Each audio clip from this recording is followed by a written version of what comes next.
ایک عظیم سلطنت تھی جس پر ایک انصاف پسند مگر سخت مزاج بادشاہ حکمران تھا۔ اس کے 3 بیٹے تھے۔ 2 بڑے شہزادے نہایت دراز قد، خوبصورت اور دیکھنے میں شاہی وقار پیکر تھے، مگر تیسرا بیٹا سب سے چھوٹا دبلا پتلا اور شکل و صورت میں بالکل عام سا تھا۔ محل کے درباری اکثر سرگوشیوں میں کہتے ہیں بادشاہ کے وارث تو وہی 2 بڑے شہزادے لگتے ہیں، یہ چھوٹا تو شاید دربار کے کام کا بھی نہیں۔ چھوٹا شہزادہ یہ سب سنتا تھا مگر خاموش رہتا۔ اس کے دل میں صرف ایک چیز تھی، خود کو ثابت کرنا۔ ایک دن بادشاہ محل کے باغ میں بیٹھا ہوا تھا۔ تینوں بیٹے اس کے سامنے کھڑے تھے۔ بادشاہ کی نگاہ بار بار چھوٹے شہزادے پر جا کر رک جاتی۔ اس کے چہرے پر ناگواری کے آثار تھے۔ یہ بات چھوٹے شہزادے نے محسوس کر لی۔ اچانک اس نے آگے بڑھ کر کہا، ابا جان، کیا میں آپ سے ایک سوال پوچھ سکتا ہوں؟ بادشاہ نے سخت لہجے میں کہا، پوچھو۔ شہزادہ تھوڑا سارکار ہوا، پھر بولا، کیا چھوٹی چیز ہمیشہ کمزور ہوتی ہے؟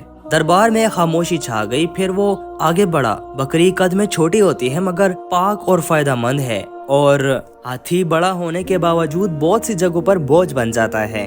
کیا اصل قیمت قد میں ہے یا کام میں؟ یہ سنتے ہی دربار میں سرگوشیاں شروع ہو گئی۔ بڑے شہزادوں کے چہروں پر غصہ آ گیا۔ بادشاہ کچھ دیر خاموش رہا، پھر اس کی آنکھوں میں پہلی بار ایک مختلف سی چمک آئی۔ کچھ ہی عرصہ گزرا تھا کہ دشمن سلطنت پر حملہ ہو گیا۔ یہ کوئی عام جنگ نہیں تھی، یہ سلطنت کی بقا کا سوال تھا۔ بادشاہ نے محل کی دیوار سے باہر دیکھا۔ دشمن کی فوج بہت بڑی تھی۔ اس کا چہرہ پہلی بار پریشان ہوا۔ ہم کم ہے، کیا ہم پڑھ سکیں گے؟ اسی لمحے چھوٹا شہزادہ آگے بڑھا اور کہا، ابا جان، اگر تعداد سے فیصلے ہوتے تو تاریخ کبھی نہ بدلتی، مجھے ایک موقع دے۔ بادشاہ نے حیرت سے اسے دیکھا اور ہاں کر دی۔ رات کے اندھیرے میں چھوٹا شہزادہ اپنی فوج کے ساتھ دشمن کے قریب پہنچا۔ خاموشی ایسی تھی جیسے پوری وادی سانس روکے کھڑی ہو۔ اچانک اس نے ہاتھ اٹھایا اور ایک اشارہ کیا۔ سپاہی تیزی سے دشمن کے کیمپ میں گھس گئے۔ یہ کوئی عام حملہ نہیں تھا، یہ ایک منصوبہ بند چال تھی۔ دشمن کے خیموں میں آگ لگ گئی، گھوڑے بھٹک گئے، سپاہی آپس میں الجھ گئے۔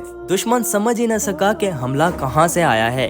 چند ہی لمحوں میں وہ طاقتور فوج خوف میں بدل چکی تھی اور پھر دشمن پیچھے ہٹنے لگا۔ صبح تک وہی لشکر جو ناقابل شکست سمجھا جاتا تھا میدان چھوڑ کر بھاگ رہا تھا۔ واپسی اور حقیقت کا انکشاف۔ جب چھوٹا شہزادہ واپس محل پہنچا تو بادشاہ خود دروازے پر موجود تھا۔ اس نے آگے بڑھ کر اپنے بیٹے کو گلے لگا لیا اور اس کی پیشانی کو بوسہ دیا۔ یہ منظر پورے دربار نے دیکھا اور خاموش ہو گیا۔ اب بادشاہ کی آنکھوں میں پہچان تھی، پہلی بار حسد کی اندھی رات، مگر کہانی ابھی ختم نہیں ہوئی تھی۔ بڑے شہزادے خاموش نہیں بیٹھے تھے، ان کے دل میں حسد کی آگ بڑھتی جا رہی تھی۔